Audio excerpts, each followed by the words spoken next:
ఆదికాండము 7వ అధ్యాయము 1. యెహోవా, ఈ తరము వారిలో నీవే నా ఎదుట నీతిమంతుడవయ్యుండుట చూచితిని గనుక నీవును నీ ఇంటివారును ఓడలో ప్రవేశించుడి. 2. పవిత్ర జంతువులలో ప్రతి జాతి పోతులు 7, పెంటులు 7, పవిత్రములు కాని జంతువులలో ప్రతి జాతి పోతును పెంటియు 2. 3. ఆకాశ పక్షులలో ప్రతి జాతి మగవి 7, ఆడువి 7. నీవు భూమి అంతటి మీద సంతతిని జీవముతో కాపాడునట్లు నీ యొద్ద ఉంచుకొనుము. 4.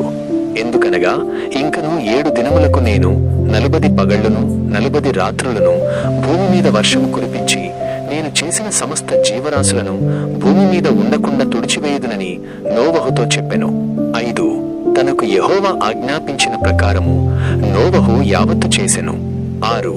ఆ జలప్రవాహము భూమి మీదికి వచ్చినప్పుడు నోవహు 600 ఏండ్లవాడు. 7. అప్పుడు నోవహును అతనితో కూడా అతని కుమారులను అతని భార్యయు అతని కోడండును ఆ ప్రవాహ జలములను తప్పించుకొనుటకై ఆ ఓడలో ప్రవేశించిరి.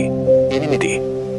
దేవుడు నోవహునకు ఆజ్ఞాపించిన ప్రకారము పవిత్ర జంతువులలోను అపవిత్ర జంతువులలోను పక్షులలోను నేలను ప్రాకు వాటన్నిటిలోను 9. మగది ఆడుది జతజతలుగా ఓడలోనున్న నోవహునొద్దకు చేరెను. 10 7 దినములైన తరువాత ఆ ప్రవాహ జలములు భూమి మీదికి వచ్చెను. 11. నోవహు వయసు యొక్క 600 సంవత్సరము. 2వ నెల 17వ దినమున మహాగాధ జలముల ఊటలన్నీయు ఆ దినమందే విడబడెను. ఆకాశపు తూములు విప్పబడెను. 12. 40 పగళ్లును 40 రాత్రులను ప్రచండ వర్షము భూమి మీద కురిసెను. 13. ఆ దినమందే నోవహు కుమారులకు షేమును హామును యాపెతును నోవహు భార్యయు వారితో కూడా అతని 3 కోడండ్రును ఆ ఓడలో ప్రవేశించిరి. 14.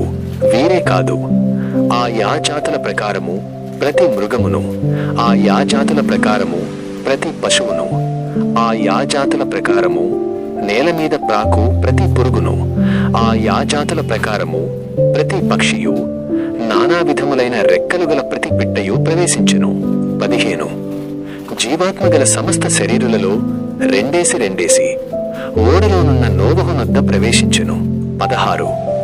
ప్రవేశించినవన్నీ దేవుడు అతనికి ఆజ్ఞాపించిన ప్రకారము సమస్త శరీరులలో మగదియు ఆడుదియు ప్రవేశించెను.